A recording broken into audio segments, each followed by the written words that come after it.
Alright guys, welcome to my fight night, Belal or Muhammad versus Bonfim full card breakdown. Nice to see you guys again. This has been a crazy day. How are you guys doing?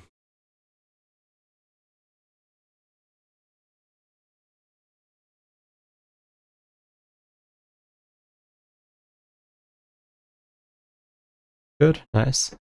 Alright. We'll do the recap for last week at the end again. Only when it's a pay-per-view, I'll probably switch it and do it in the beginning because then always everyone's curious. But since like half of the MMA base didn't even watch last week's card, I don't think it's going to matter as much. Me? I'm alright. Yeah, just been crazy week to say the least, but appreciate you asking. Love the voice. Thank you. Appreciate it. Hello, Oracle. Hey, how you doing? Thoughts on Alexandro Taporia? I mean, I think he's going to go pretty far. It's hard to say how far because he hasn't really been tested at all yet. But, I mean, I shouldn't say tested at all. I mean, his last fight was a good opponent, but still not quite top-ranked material or anything.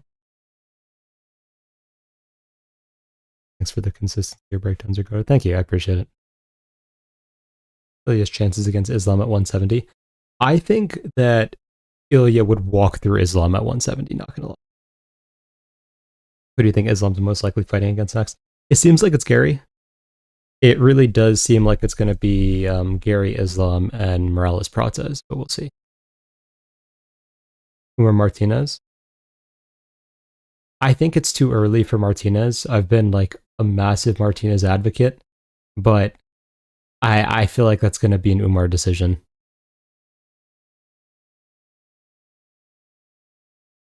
How am I doing today? I'm alright. Just very crazy day.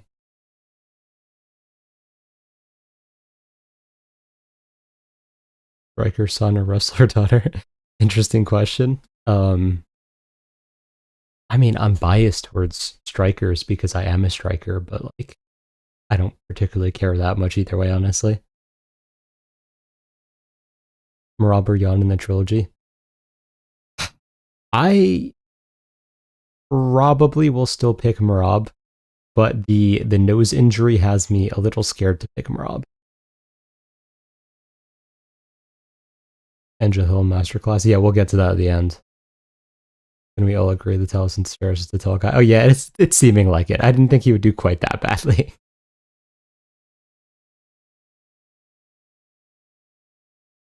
How do you rate Tyra after the Van fight?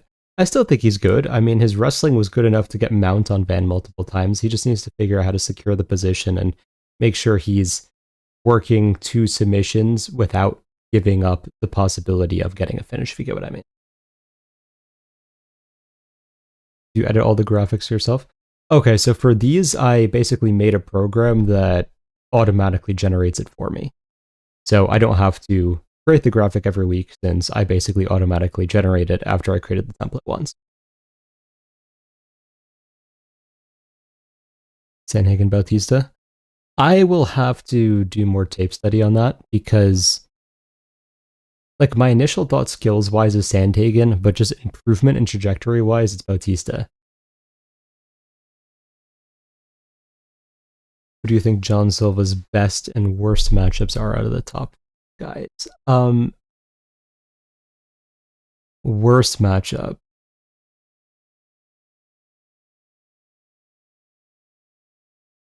I feel like worst matchup has to be someone with like one shot knockout power. Like in a way, it might be Diego Lopez. I think best matchups are just the bad guys in the top 10 realistically. But like I think that Volk is a much easier matchup for Silva than someone like Lopez is, even though I do think he would beat Lopez in rematch. Carlson fight was such a mismatch. Yeah, apparently. Rob is like a compliment in a good way. That's a way of putting it. Irish work on his ground and pound. Yeah, for sure. I feel like Morale might put on a Yo must have forgot performance. He was doing fairly good against Jan runs for the body kick, which definitely destroys. Yeah, he also ego fought, which I don't think he's going to do in the rematch. I think the rematch is going to be very much shoot a takedown, push him against the fence, land 3 elbows. He gets off the fence, shoot another takedown, push him against the fence, land a few elbows, and just rinse and repeat for 25 minutes. That's an Ankalaev versus Roundtree. I mean, Ankalaev should destroy him realistically. Roundtree is not a top fighter.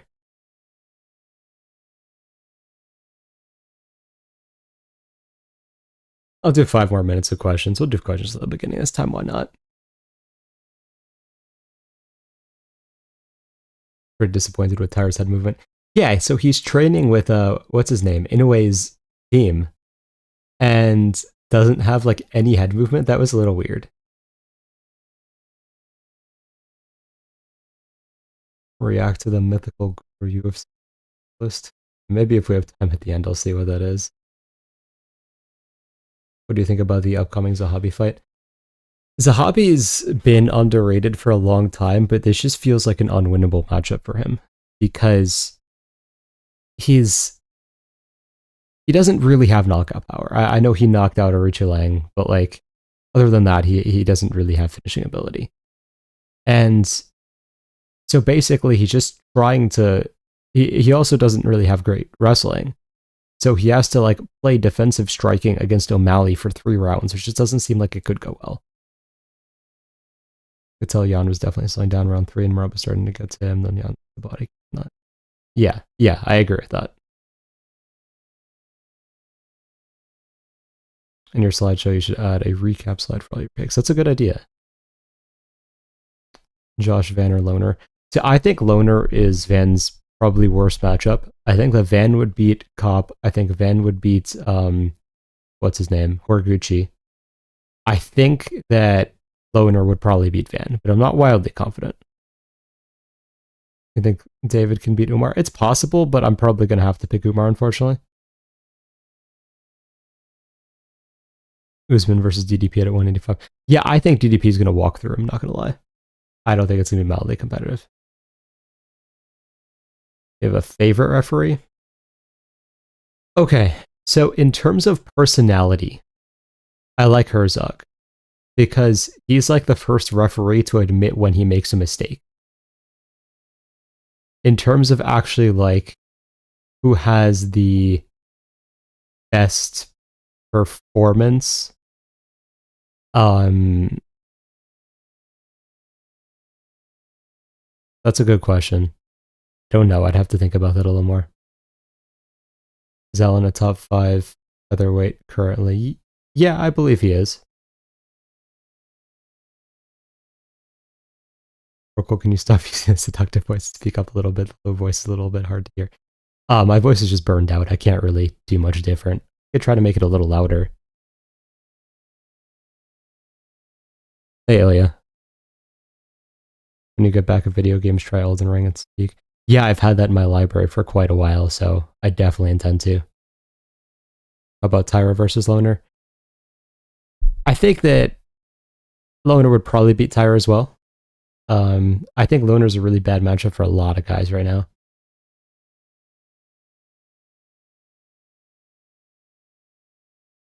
cannot forgive you for the 2 statements back to back. I don't know which it was.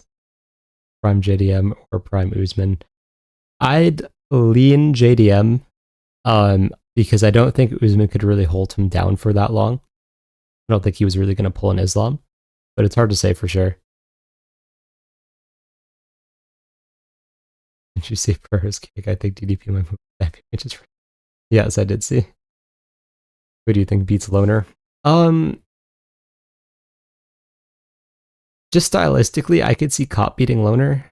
It's a weird thing where like I think Van would beat Kopp, but I could see Kopp beating Loner potentially. So sick of the Roundtree grades, but the Joe Rogan, I swear he doesn't know how to turn over punches correctly. Yeah, I mean Roundtree's just not a good player. Getting KO'd by Charles Johnson genuinely makes you a mythical fighter, apparently. Does Van have the best boxing in the UFC? It's up there. Is it literally the best? That's debatable, but I would say it's probably like top 3, top 4. John versus Piotr 145. I was thinking about it yesterday. I would lean John, but it would be interesting. Yeah, because I think that Jean has more diversity in his game. Like Jan does have a lot of tools he can use, but Jean has more styles he can fight in.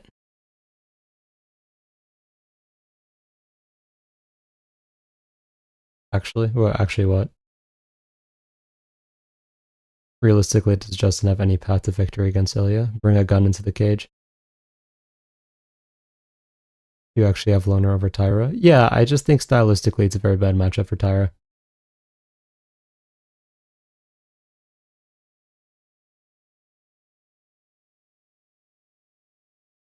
Stylistically, to beat Ilya, do you need an Alex Pereira in striking? I feel like the best way to beat Ilya is an educated brawler.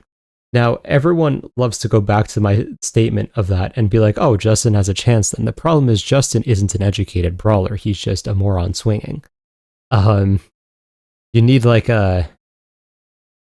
What would be a good example? Like in some ways, kind of like a Dustin Poirier type of fighter, except with some differences. I mean, you need like a prime McGregor. That's really what you need.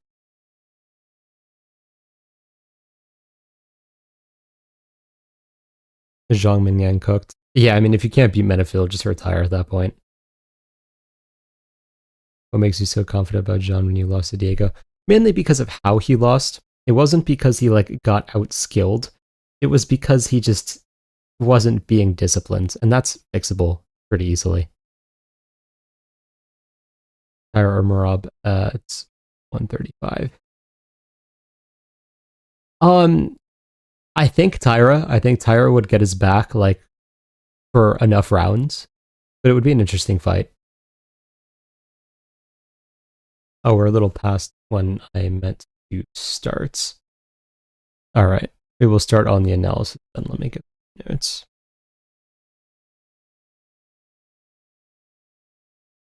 All right. So first matchup is Ketlen Souza versus Ariane Carnelossi. I'll put up a poll for this since you guys technically know who they are. Not that I think anyone really cares much.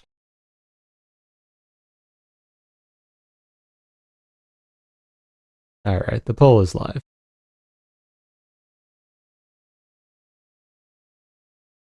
His weakness is a long-range kickboxer with power, which I gave him a problem. So I think the problem with the whole range kickboxer archetype for Ilya is while he did have problems against Jai, you saw after that fight that he made a lot of changes in how he covers distance. And I think now the rangy kickboxers would have a problem because they would get backed into a corner and just get blasted. Which is why I think someone who moves forwards and negates Tapouria's overhand would do a better job, because it's a lot harder to throw the overhand moving backwards. So I feel like the person who's going to beat Tapouria is going to be someone who pushes him back. You have like 80 or so % for Souza.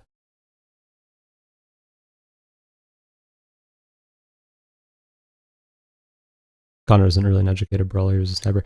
Yeah, I more so mean with the forward movement and the ability to like have a firefight and not die.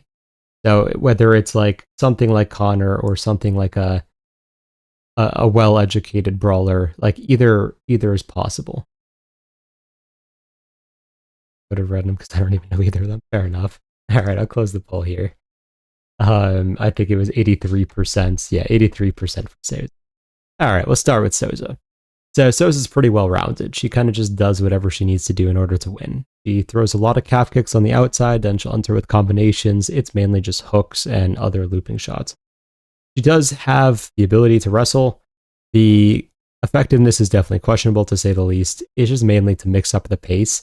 And like, if she's not having success in the striking, she will just hold you against the fence for 15 minutes if she has to. Like, she does not care. She's not the most technical, but she'll use chaos and sometimes like a pretty high pace to throw off her opponents. She's not great anywhere, but she definitely makes up for it by just having a very strong will to win. Carnelossi is just a really strong fighter who tries to use her physicality to win fights. She's a decent teep and some kicks on the outside, but generally needs to get into the pocket where she's just going to spam hooks and then She hits hard but doesn't set up anything or think at all. She has really bad takedown defense, to say the absolute least, and she will shoot at times but does not really have great results with it either. This is actually a rematch. Very few people know this, and honestly, it doesn't even really matter that much. But Ariane actually TKO'd Souza in their first fight. But the reality is, if you watch the first fight and the circumstances of both fighters at that time, Souza was like literally fat in that fight. Like, she was pretty young at the time, literally fat, and just seemingly had no idea how to fight.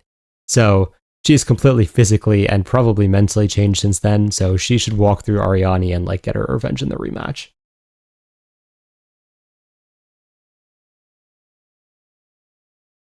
All right, moving on to just say Jeisla Chaves versus Yuneisy Duben. I'm probably not pronouncing that right. That's what I mean.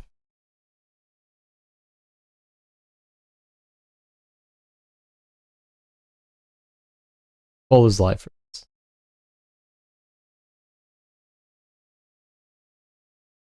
Lopez, to be honest, durable and well-educated brawler. So I originally thought Lopez, but then his footwork is just so bad that I think he would just get smashed. What do you think Roundtree's best path to victory would be? He needs to like just barely outpoint him for 3 rounds because he gasses so much that he can't go hard early.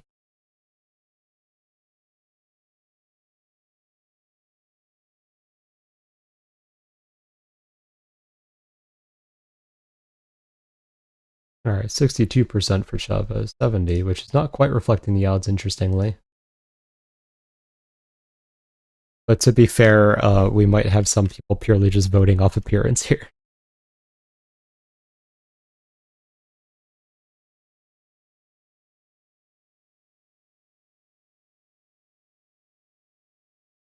If Song can submit Figgy, why can't Bonfim submit Belal? We'll get to that.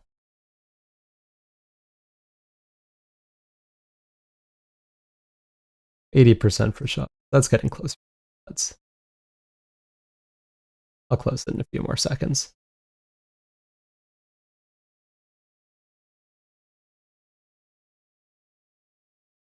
All right, we'll close the poll here at like some percent. Chavez. So starting with Chavez. Chavez is basically a pure Muay Thai striker. The majority of her focus is literally just blasting a 1-2 on repeat.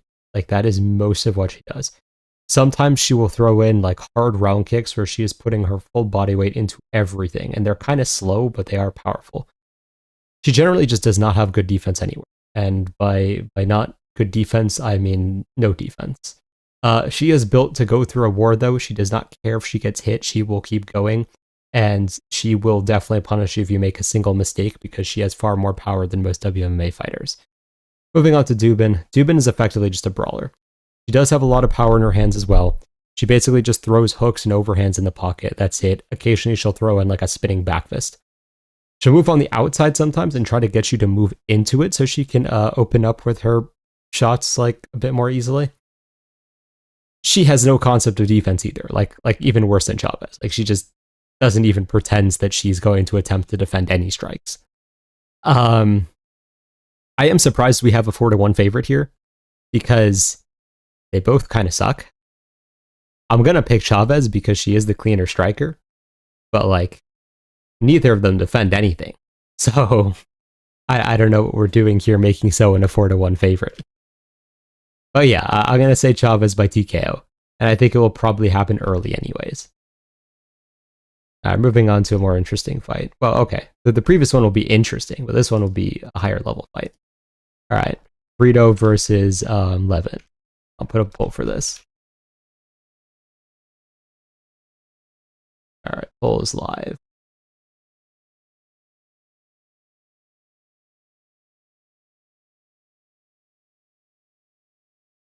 Since a Chavez KO, Duben is very hittable and gotcha. Yeah, agreed.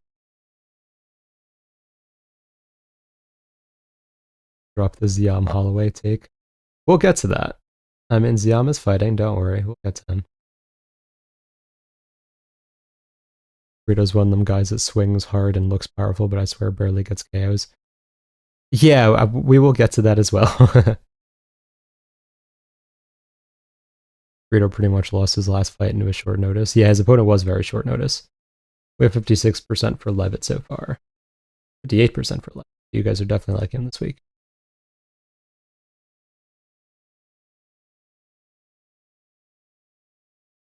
All right, we'll end the poll here at 55% of it. So, starting with Levitt. Levitt is pretty much a pure grappler who will like chase submissions and just constantly work on the ground. On the feet, he's just going to use rangy weapons. He'll throw out some calf kicks, some teeps, and a few long jabs. He's relatively elusive. He's pretty fundamentally sound, but he has no real threat on the feet. Sometimes he has a habit of leaning away from strikes, which definitely could be punished at some point if a fighter follows up correctly.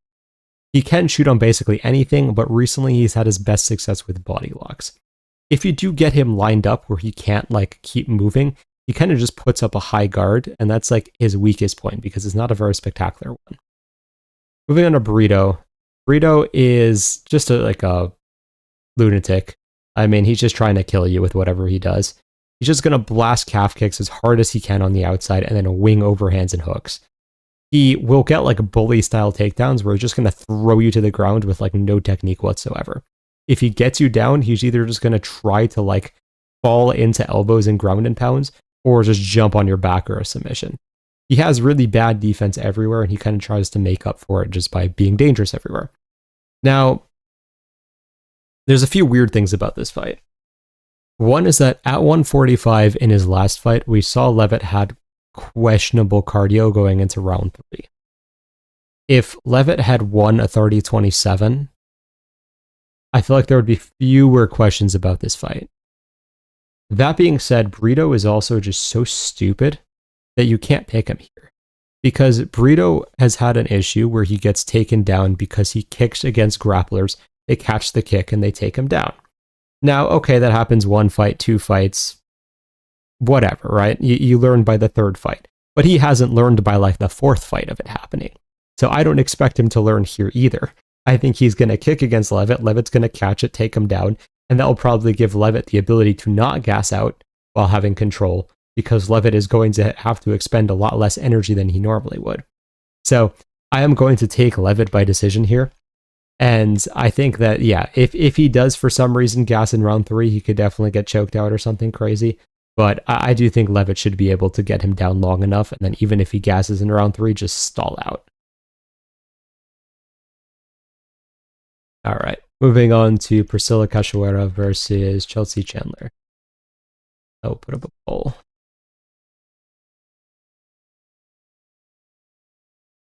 Poll is live.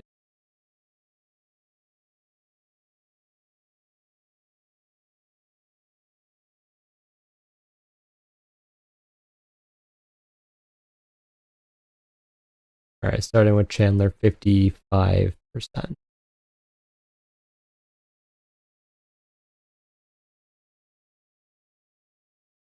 Or a little bit higher with Chandler, it's 2%.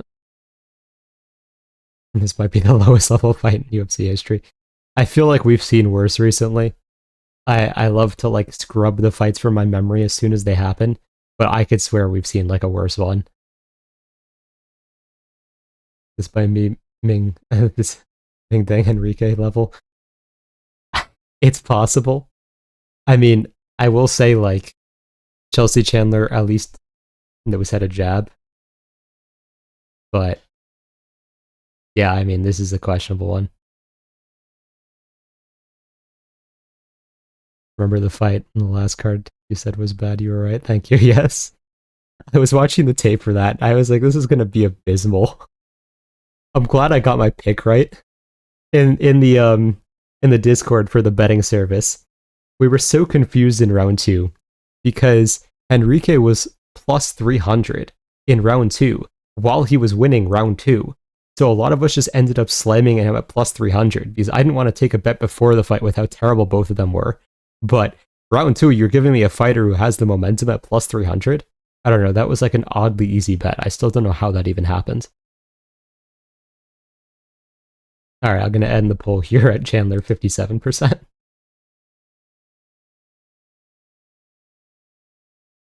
Okay. So starting with Priscila, she's just a brawler. She has a lot of power in her hands. She will throw out a few jabs, but then she'll just spam an overhand and a left hook. Occasionally, she decides to throw in an uppercut. She will not defend anything, anywhere. So she won't defend a takedown, she won't defend a strike, and so on. Chandler is basically just a size bully. She will throw out a few jabs at range to get her timing, and honestly, that is probably the most technical part of her game. Then she'll just explode in with a combination of just like random hooks. If she gets you against the fence, sometimes she'll try to like drag you down from there and then go for ground and pound. There's no intricacy in her game. I think that because Chandler knows how to shoot a takedown, she probably wins this fight. As stupid as that sounds. Priscila just can't defend a takedown for her life unless Chandler decides that she's going to go out there and brawl with Priscila.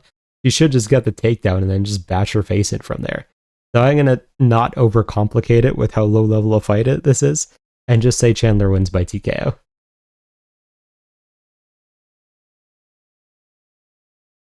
Alright, moving on to Bruno Silva versus Edgar Cháirez. Much more interesting than the previous fight.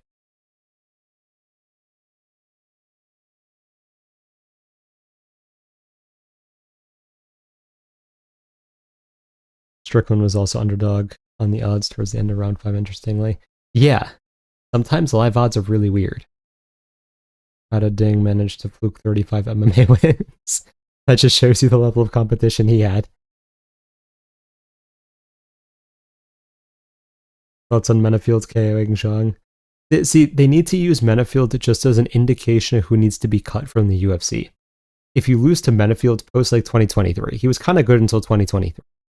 Post 2023, if you lose to Menafield, you should just be gone immediately.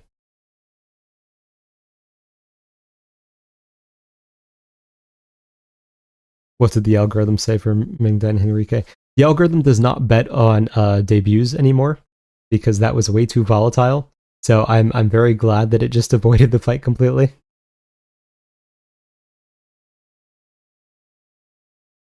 Silva at 61% so far.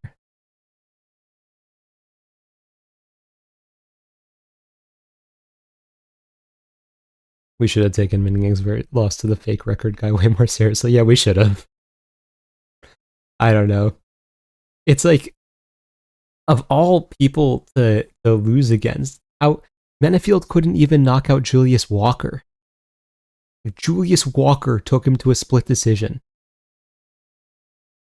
And Min Yang actually just got chinned by Menafield in round 1. Like, how embarrassing is that? I'm gonna end the poll here at 62% for Silva. Alright, so starting with Silva. Silva is an explosive finisher who relies on his finishing ability a lot more than the average flyweight. He is actually very small even for the weight class, so he kind of relies on exploding into the pocket and landing like large looping strikes there. On the outside, he will blast kicks at times. He did hurt one of his opponents very badly with a front kick to the face. He isn't the most technical, but you really cannot afford to make this mistakes against him. He was losing the entire fight against Durden, clipped Durden once, finished the fight then. He has a pretty quick sprawl, and on the ground he is going to try to work towards the back and eventually the rear naked choke. Moving on to Cháirez. Cháirez is basically a pure boxer who just learned submissions and decided that's all he was going to do instead of takedown defense. He has a lot of emphasis on the jab at range, and he will switch that up to a lead hook to catch you unaware once you start to react to the jab. He will enter in with the 1-2. Often he's willing to take a strike to try to give one as well. Because of his boxing stance, he's very open to calf kicks and he does not check them well at all. He is good at not getting submitted, but he hasn't really shown great takedown defense. Now, this is a tough fight to pick because Cháirez doesn't know what a sprawl is.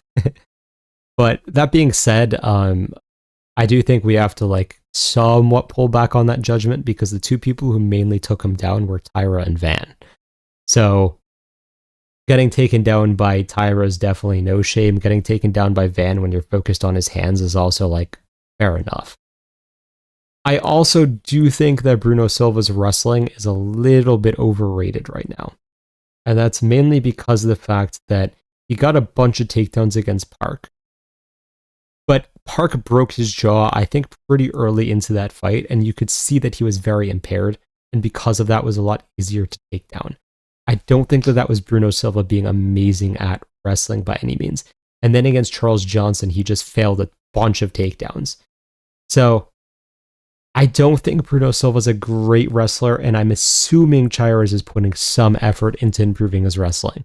And on the fight, Cháirez is just so, sorry, on the feet, Cháirez is just so much more technical that I'm going to lean towards a Cháirez TKO here. I think eventually he's going to catch Bruno Silva, but it's one of these coin flip fights on the card. All right, moving on to Marcus McGhee versus John Yannis.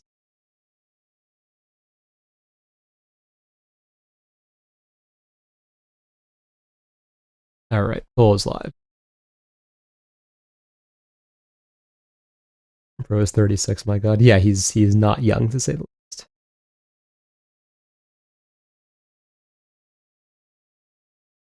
Walker actually won versus Menfield. Didn't he lose a split decision? Am I, like, hallucinating?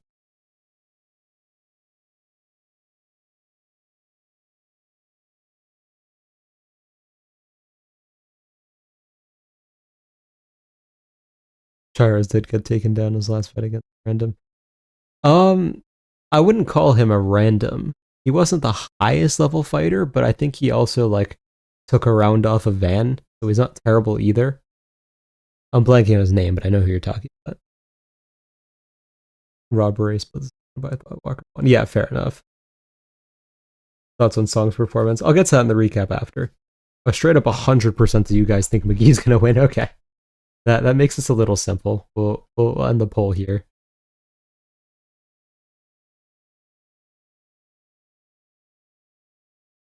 All right. So starting with McGhee. McGhee is a power puncher who's able to maintain pretty solid volume. You can tell, though, that he started combat sports a little bit later in life. He kind of has to, like, think in between doing things. And while he's pretty good at following instructions, he just doesn't have the built-up instincts of someone who's done combat sports their entire life. He will kick on the outside and then try to switch stances to cover when he's going to enter. He tends to enter with quick combinations and then sometimes starts to switch to, like, bombing hooks in the pocket. He will use takedown attempts to change the pace, but he doesn't actually have wrestling. He doesn't ever get the takedowns. He does, on the other hand, have very strong takedown defense. He can get caught in, like, small resets because of his lack of instincts, though. Moving on to Yannis. So Yannis is a power puncher who will just switch stances frequently as well. He likes to throw in combinations while pressuring forwards. He mainly throws hooks and overhands, but he does have the power to put out anyone if he does land clean. His takedown defense doesn't really exist. He did show some against Siraj, but Siraj is, like, one of the worst fighters I've ever seen, so I don't know if that really says anything. Now, I am going to pick McGhee by TKO like everyone else is. But I will say I've never liked McGhee's style. And I feel like there's going to be a fight where I don't want to say he gets fraud checked because he's already 36, but, like, he's going to get fraud checked where he's fighting someone he should beat and he just gets destroyed because he's very hittable. And even though he has the power to, like, force opponents to be careful, Martinez only lost against McGhee because Martinez just completely turned off his brain in that fight. And Martinez also, like, is a good kicker, but isn't the best puncher.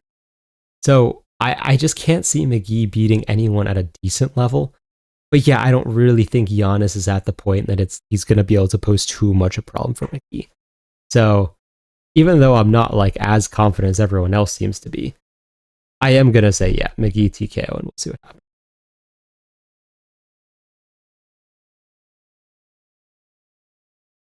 All right, promo time. If you guys are watching a stream, you are probably an educated better. My community and the tools in the community are basically made for people like you. We have a bunch of algorithms and deeper analysis there. We also have a great community that's really good at putting reads together to create bets. Only $25 a month. The link should be in the description here. Feel free to sign up or just DM me if you have any questions.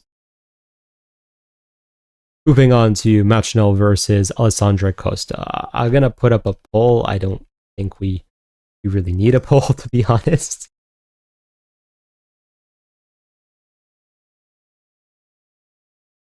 The poll that will be 100% is live.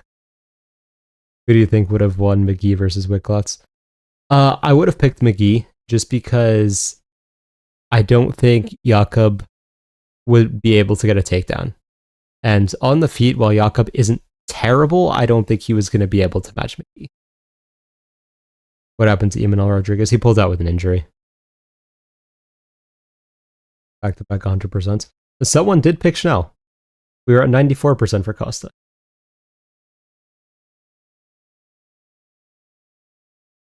Unglav should be around true, right? Yeah.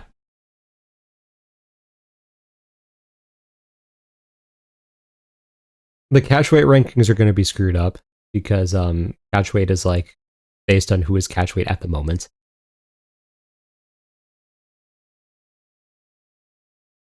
All right. I'll end the poll here. All right. So starting with Schnell. Schnell is a fighter who kind of just tries to flow into everything he does. He keeps his hands low and he'll move forwards, then try to use his movement and timing to find like big shots and counters. He doesn't really wrestle often, but when he does, he's basically just timing over extensions. He does actually hit surprisingly hard, and one interesting thing is he rocked Pantoja somewhat badly in their fight. He has a pretty terrible chin, and because his hands are low, he does eventually get hit and put out because of that. Costa is an explosive striker. He is small even for flyweight, but he does, similar to Bruno Silva, make up for it by being explosive. He keeps a high guard and then blasts calf kicks on the outside. When he has an opportunity, he explodes into the pocket with the combination and then backs out again. He does have pretty explosive takedowns, but just because of his timing, they're usually not the most effective. He does have a pretty good sprawl and can jump on someone's back if they screw up when they are trying to initiate the grappling. Now, I'm going to pick Costa by TKO just like everyone else. I will also say I'm a little bit surprised Costa is minus 800. I know it's Schnell, but it's also Costa. Costa loses a lot of fights that he shouldn't. Like, I don't really think Costa should be minus 800 against anyone, even though I do think he should get a pretty easy TKO here. Anyways, moving on to Iwo Baraniewski versus Junior Tafa. I'll put a poll for that.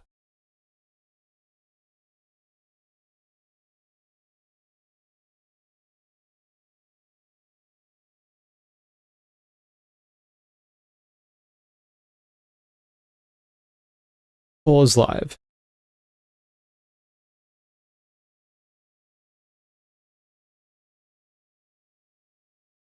Iwo versus Tafa to end in round 1 is a good bet now. It's probably solid.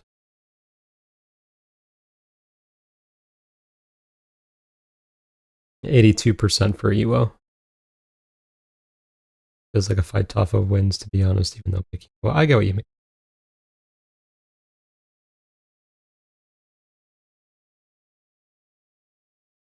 Iwo can hurt Iwo, why can't Tafa? Fair. Iwo's chin generally concerns me, wouldn't be surprised. Some fair. We'll get to that for sure. Picking Iwo, but not super confidently. Yeah, I get what you mean.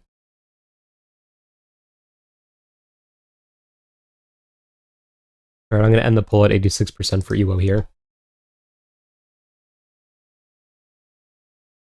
Starting with Iwo, he is mainly a striker. He's pretty right-hand dependent. He throws a lot of crosses and overhands.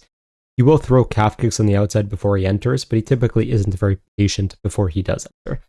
He does have wrestling and judo.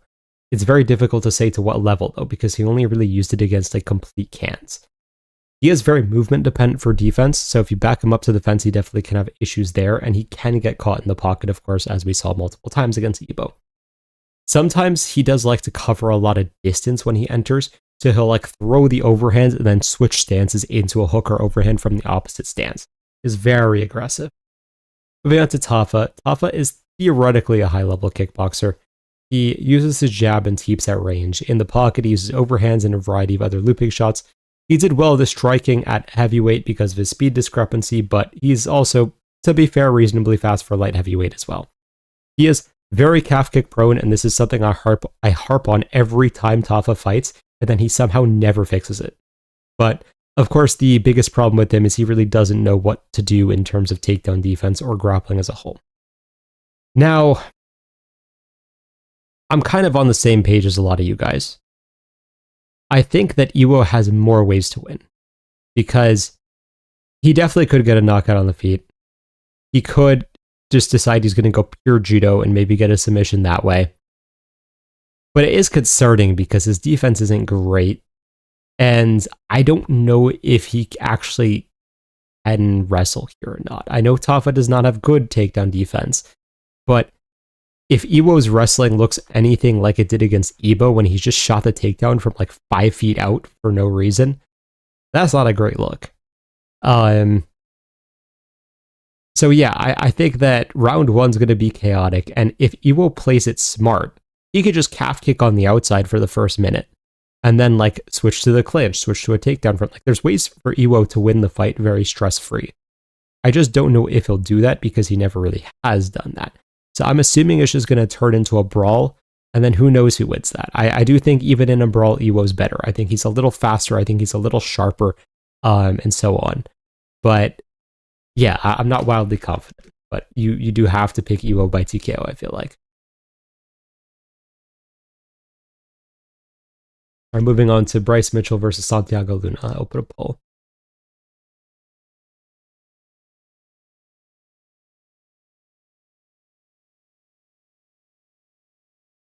Would you have picked Iwo or Elikana? See, I would have picked Iwo against Elikana, but that's mainly because I don't think Elikana is as dangerous on the feet. And I don't think that Elikana was going to be able to successfully wrestle against Iwo offensively. So I felt like Elikana was going to get clipped, and Iwo wouldn't like let him off the hook like Tafa did. Very close right now, 53% of you guys for Bryce.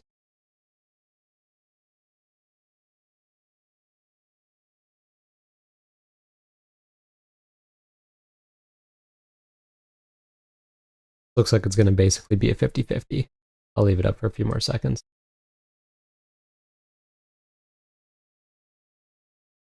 Second fight was weird because Luna had awful fight IQ, but it's making me pick him here because cardio her 3 rounds against Bryce. Yeah, I get what you're saying. It's funny how that works sometimes.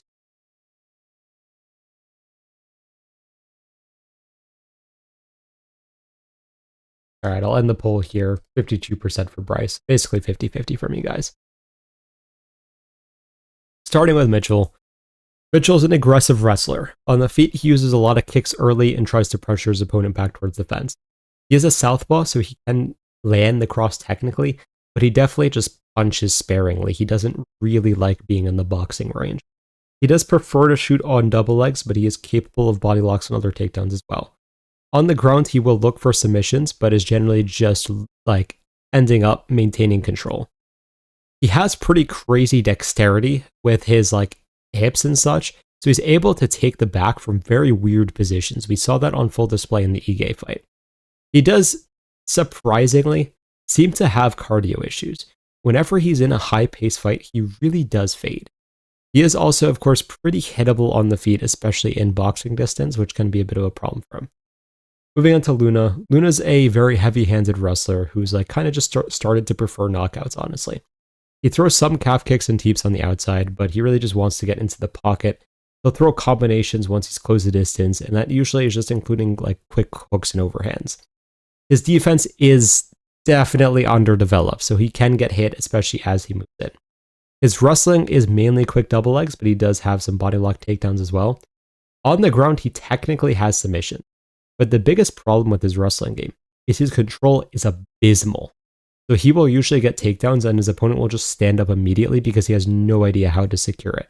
The submissions usually only really come when his opponents just get exhausted or make like a really stupid mistake. If Luna was on a full camp here, I'd actually be pretty confident in him. I still am going to pick Luna by TKO. I think Bryce's boxing defense is so sloppy that he's going to get put out bad because of it. But if Bryce is able to stall through round 1, then it's going to get interesting. Because again, who knows how Luna's going to, like, his takedown defense is going to hold up in rounds 2 and 3 or on short notice. So it's just a fight with a lot of question marks. But I am surprised Luna's the underdog. I feel like he's just the more talented fighter here, so I don't know. Forget man, Bryce didn't get chinned against Taporia. That is true. All right, moving on to Ziam versus Tom Nolan. Flip a poll.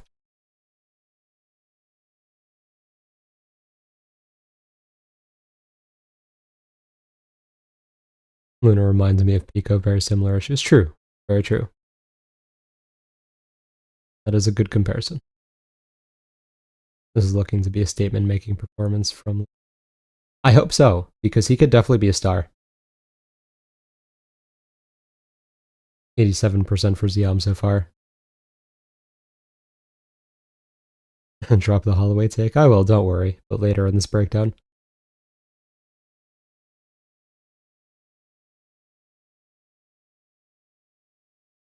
%90 for Ziam so far. I'll close the poll in a few seconds because this seems like the trend here.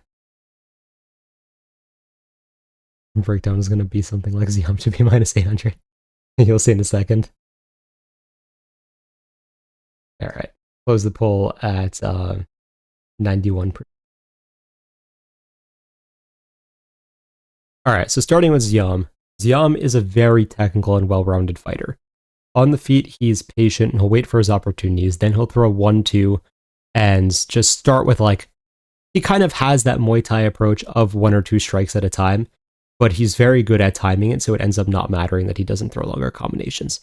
He is defensively responsible with range, but sometimes he does go back in a straight line to the fence, and he can definitely get tagged there.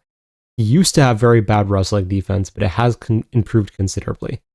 He has definitely also started offensively wrestling, and he'll mainly go in with a high crotch and then work his way to the back if he is able to get the fight to the ground. He's very much developed the finishing ability that he lacked earlier in his career, which has made him far more dangerous and effective than he used to be. Moving on to Nolan. Nolan is a dynamic finisher. He throws a lot of kicks on the outside. He'll vary up the type of kicks, including spinning kicks and spinning back kicks, spinning wheel kicks, basically any type of kick you can think of. He tries to discourage the opponent from entering the pocket with knees and elbows. He does have good BJJ using his length. He really likes front chokes, especially the Darce. He doesn't have the best takedowns though, so usually he has to rely on his opponent just making a straight up mistake. He also has absolutely abysmal boxing defense. So, as people were alluding to in the chat here, yeah, I mean, I think Ziam should be around -1,000 here. Everything that Nolan has strength-wise, including his length, his kicks, all of that stuff. All of that is negated because Ziam has the same build, has more technical kicks, and is just better at range. Nolan can't really get into the clinch here because his ability to close distance is absolutely garbage. Nolan's boxing defense is also some of the worst I've seen, and he has a paper chin as well. So it's just hard to see what his path to victory is here. I don't really know how he can beat Ziam here, in all honesty. What was also being referred to in chat is I've said before in the betting service that I feel like Ziam would beat Holloway right now. And I do stand by that. I think that Ziam is probably a top 5 fighter at the moment. I think Holloway is probably just slightly outside of that right now. So, yeah, I'm going to take Ziam by TKO. And I think that this is going to be a lot faster than people think it's going to be. Because Nolan has gotten dropped in under half a round in 3 of his fights. And one of those fights was against the guy that Rong Zhu was just a -4,000 favorite against and executed in a minute. So, Nolan's just not... I don't know what to say about him. It's just, he's just not ready for this. Yeah, I mean, I like Nolan. He's very entertaining, obviously. It's just, I don't know why the UFC would give him this fight. It just makes no sense. He said he would 50-45. Holloway, I want the full take. I've kind of changed my mind. I actually think he would TKO Holloway. I think it would take a while, but I think he would TKO Holloway in later rounds.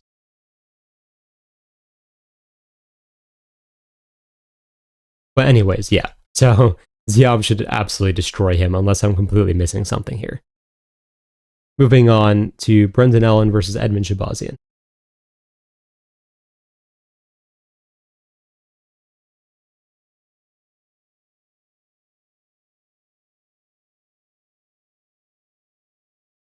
All right, poll is live. Yeah, Ziam looks really good against Salikov. Yeah, exactly.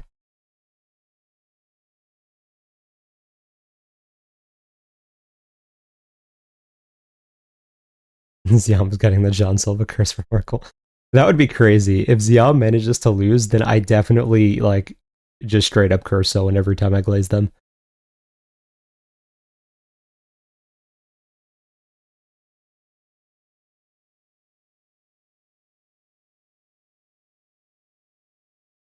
I just refuse to live in a world where Edmen should always use the top 5 middleweight. Fair.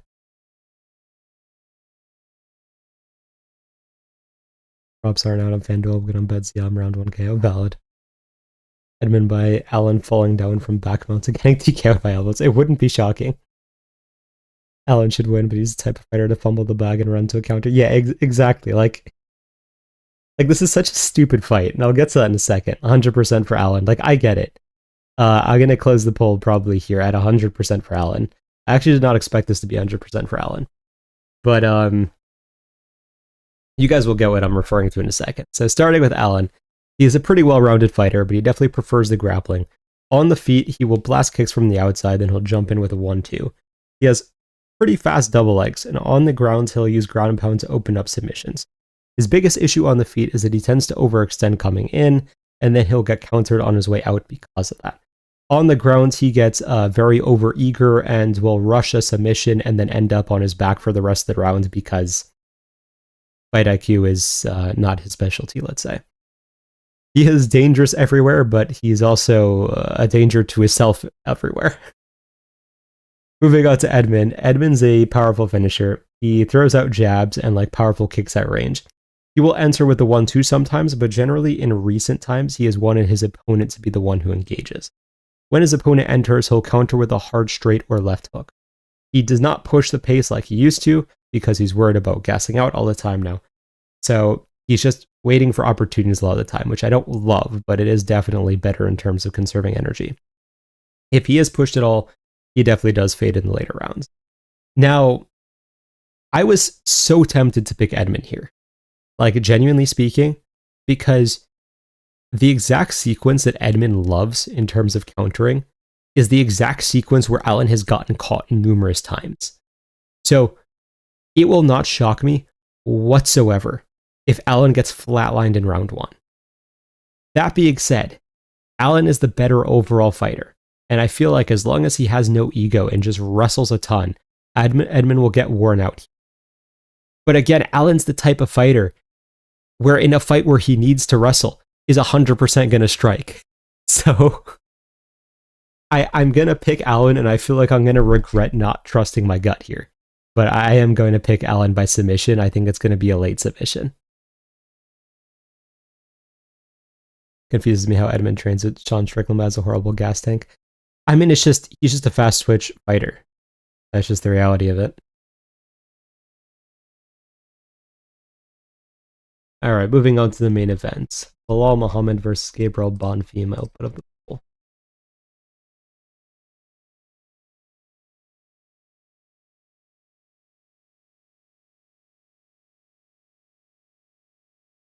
Poll is live.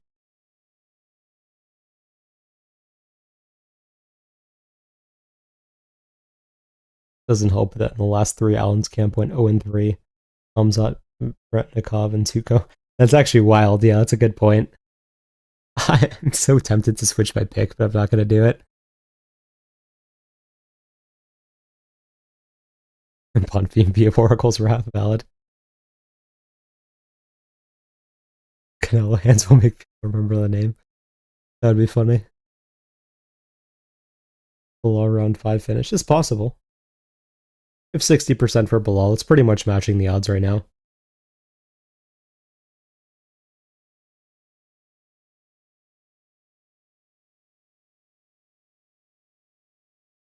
Gabriel Bonfim deserves nothing after smudging Wonder Boy on the fence for a round. Fair. All right, I'm going to end the poll here with Belal at 62%. So starting with Belal. Belal is a pace fighter and of course a chain wrestler. If you were a grappler, he will usually actually elect to strike with you, If you're a striker, he will try to grapple you. When he wrestles, he's usually shooting on double legs, but then he will switch up. He finishes the takedown with. On the ground, he doesn't really have any submission ability, so it's mainly just control with a little bit of ground and pound if he can secure good position. On the outside, he will throw out a few body kicks and leg kicks.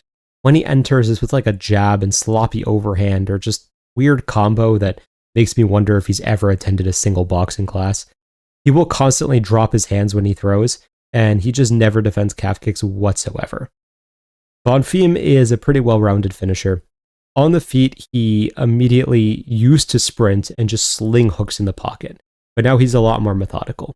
He'll blast a lot of calf kicks on the outside and then use knees to discourage his opponent from entering the pocket. He likes to use his 1-2 at range and then use the hooks to counter now. He shoots well-timed double legs, then tries to work to the back or a submission from there. He often will use the guillotine to discourage his opponent from shooting. He, of course, did gas out and get finished by Dalby, but that, in hindsight, seems to be more of a pace issue because he's been mostly fine since then in terms of not gassing. So, there's two ways that I feel like people are approaching this fight.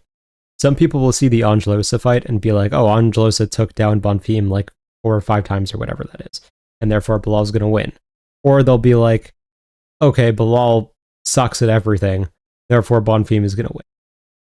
Now, I will say this, trying to watch Belal tape is so painful. Like, the fact that he was a champion at one point is absolutely absurd.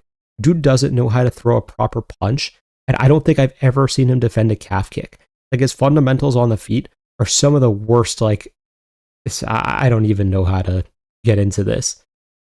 Belal 100% could stall out and, like, win the later rounds because Bonfim gassed. I'm not going to pretend that that's not a possibility.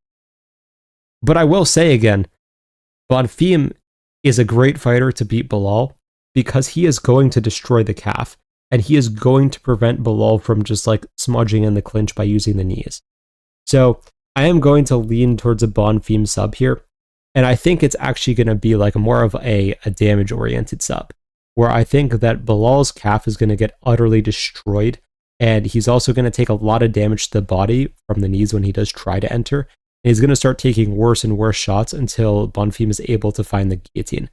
So I'm going to say it's a guillotine sub for Bonfim, but I think it's going to happen a little bit later in the fight, like maybe a late round 2 or like an early round 3 type of thing. Leon had one job. Yeah, it's insane. I don't know how he managed to lose that. Belal's the easiest fight for Bonfim in the top 7. Yeah, 100%. It's the perfect matchup for him, theoretically speaking.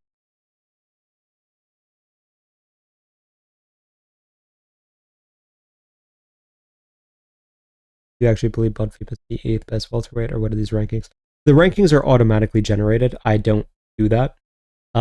It's somewhat algorithmically generated. There are some mistakes in it, but this is what it believes it is right now. Bonfim by Nikeo. It's possible.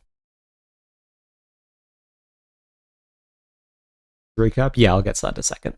We'll go through the recap very quickly. You see Milk move up. Do you think he'll do better or worse? I did see it. I actually don't think he's going to do well at 155, to be honest. He just doesn't really suit his style. His style is a lot better for 145 right now. But yeah, one promo before I do the recap of the previous. If you guys are betting on this card and for some reason you didn't hear the promo before, if you guys are watching the stream to make your picks and bets, you're probably an educated bettor. My service is built for bettors like you. Between the algorithms and the analysis there and such, you will do a lot better with your bets. It's only $25 a month. Feel free to DM me with any questions or join with the link in the description and so on. Now let me switch over to the app.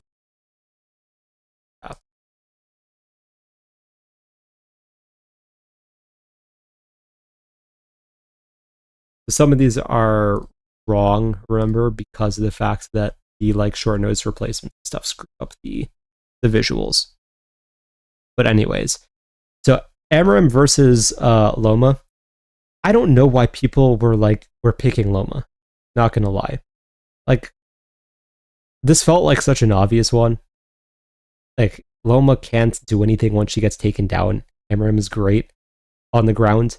I know Amram gasses out, but there was just like no chance that Loma was going to survive long enough for Amram to gas out. But yeah, Abram did exactly as expected, just got the takedown and finished the fight immediately. So I don't think it says much because Loma's an easy matchup for her, but that just went as expected.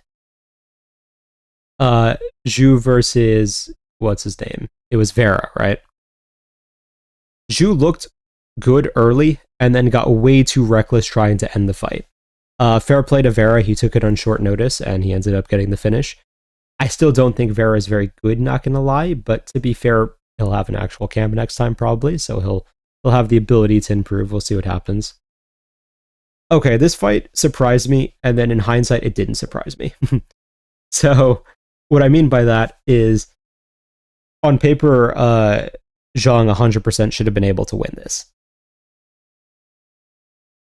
Then, people reminded me a lot of fighters in one are juicing, and she was also at a completely different weight class, as I did mention in the last stream. Between the two of them, her not having any power is more understandable, because normally, like, when Zhang hits people with body shots, they just melt. Here, she landed them, and it just didn't do anything. Her technique was also questionable, which, I mean, I don't know if it was just, like, she got away with it because of potentially juicing before a different weight class and such. But, yeah, she looked terrible. I don't think Angela Hill just, like, magically got significantly better. But yeah, Zhang looked terrible. That was just a failed experiment. Just cut her at this point because she's 38. She's not going anywhere. Ray Suryuya, however you say it, versus, it was Luis Garul, obviously Aguilar pulled out. Ray very clearly spent all of his time off training because he looked very vastly improved. Dropped Gurley on the feet and then just ragdolled and subbed him. It was exactly what we needed to see out of that performance. So, yeah, I mean, there's no even criticism I can give. He just did everything he needed to. It was a perfect performance. Rich Lang versus Cody Haddon. Now, this surprised me, not because of Haddon winning. That's not surprising. I picked him, but because of how he won. I did not expect him to wrestle that effectively because even Rosas didn't. So either like Arichi Lang just didn't prep for the wrestling because he didn't think it was going to be as much an issue in this fight, or like Haddon's wrestling is just ridiculous now. So it's really hard to say, and I feel like we'll figure out in Haddon's next fight. But he looked very dominant on the ground, so fair play to him there. I know he got it done on the feet technically, but the wrestling is really what felt like set it up. Of course, the fights that I threw a fit about last week, yeah, this fight was as low level as I was anticipating. Ding was spending the entire fight shadowboxing. Henrique decided to wake up in round 2 and start throwing the occasional strike, though he 100% could have finished Ding like 20 times if he actually felt like it. So even though like Henrique is talented and could go far, he just doesn't feel like a fighter. So I don't even know what to say about that. But I mean, he gets the win, and he is good in the sense that he's the one who has potential. Ding definitely doesn't. Isak Lee versus Felipe Diaz. Okay, Lee was way worse than I expected. I can't even say good performance from Diaz, like even though it was, just because Lee just was like running in with his hands down and had nothing. So, I mean, maybe Diaz will be legit, maybe not, but I need to see him fight someone else before I say anything, because that was just awful.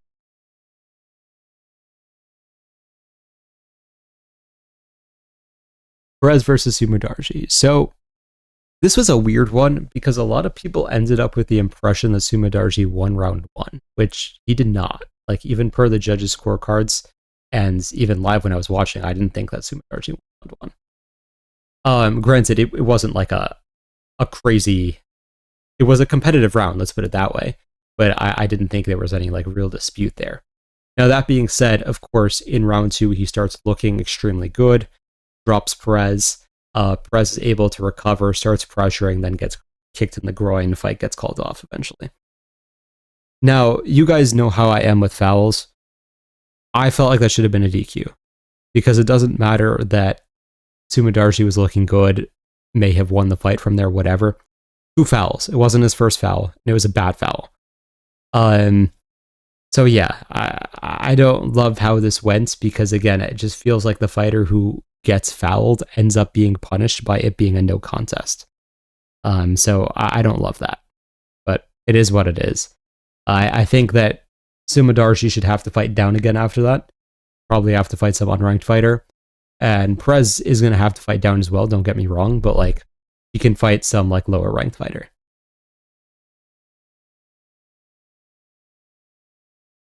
This and the gunfights should have definitely been DQs. Yeah, I agree. All right, Jake Matthews versus who was it? It was I'm blanking on his name, but we all know who it is. Cháirez. Yeah, Cháirez. Matthews is good as a fighter and just has some of the worst fight IQ on the planet. Like he has Cháirez rocked all of round 1 and just won't throw a single straight punch to put him out.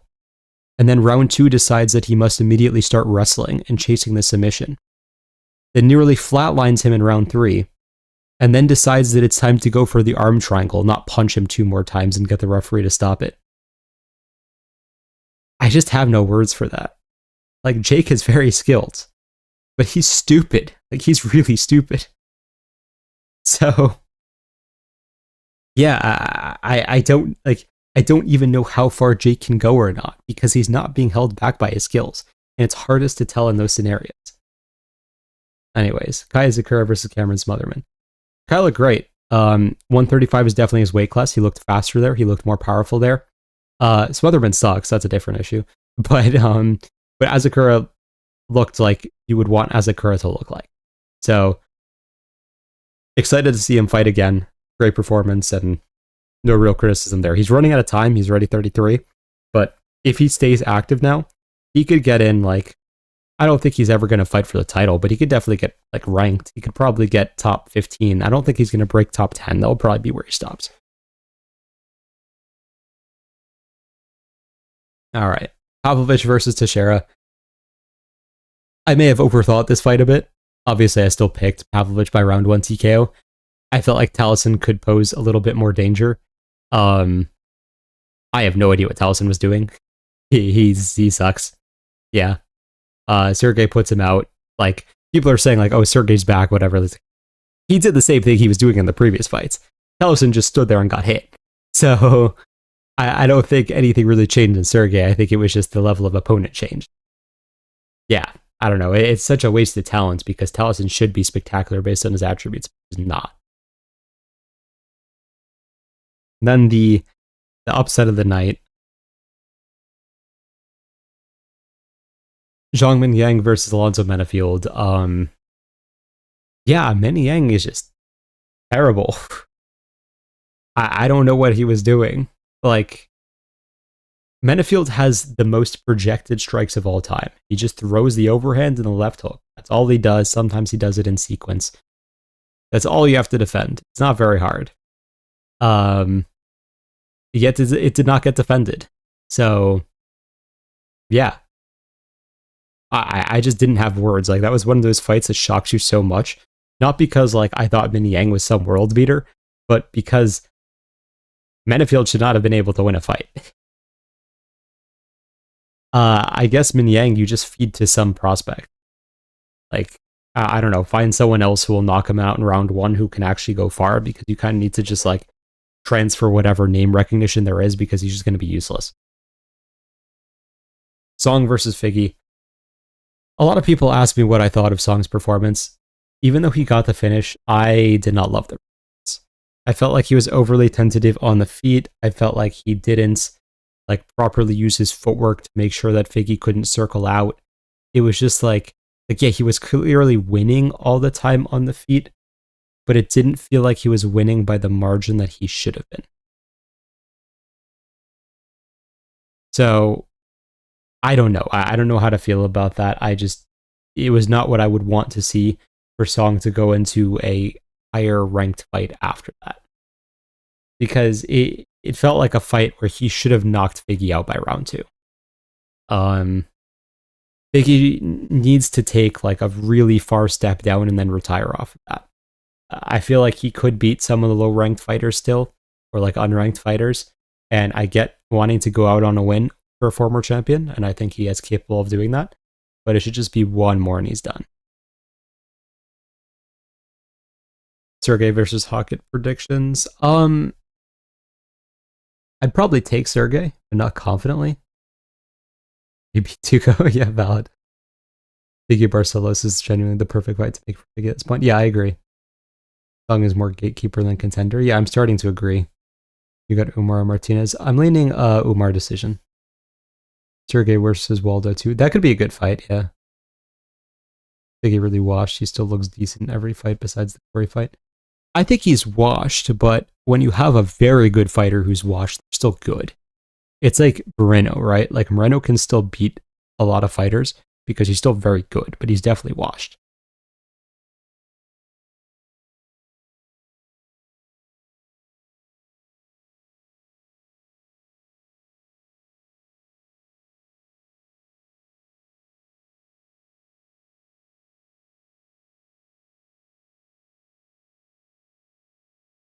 Song versus Umar.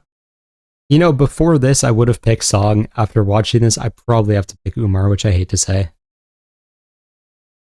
I just didn't see anything that impressed me. Would Jones have killed Pavlovich? Yes.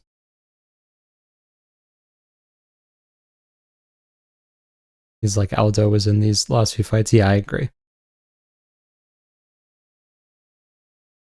Why do you think Bryce did better than Moose versus Ilya? It was mainly due to him being a southpaw. Ilya is always going to be worse against southpaws because of his strategy. And I believe Ilya took that on short notice, right? Or did Bryce take that on short notice? One of them took that on short notice. I'm forgetting which. And either if Bryce was the one who took it on short notice, Ilya was not prepping for a southpaw, I don't believe.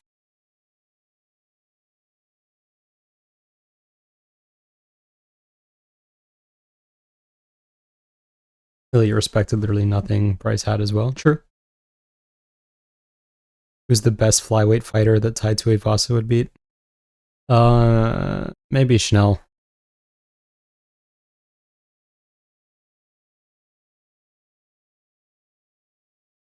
The original opponent was Mobzar, I believe.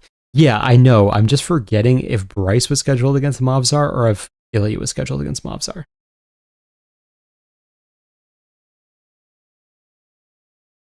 Bryce was squarely against Ilya. Hard to get a beat on someone when they're in full panic mode the entire time. Somewhat true. Ilya was scheduled against Mobzar? Okay, yeah, that makes sense then.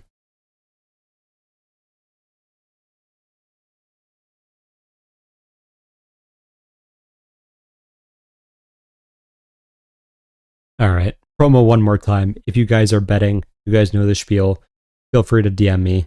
Link should be in the description here, or it's in my Instagram bio and such. Probably going to end stream here. My voice is kind of dying again. I appreciate you guys being here as always. And if you guys are signing up for the betting service, I look forward to seeing you guys there. Have a good rest of the week, everyone. If you guys are watching the fight, enjoy and have a good night. See you guys soon.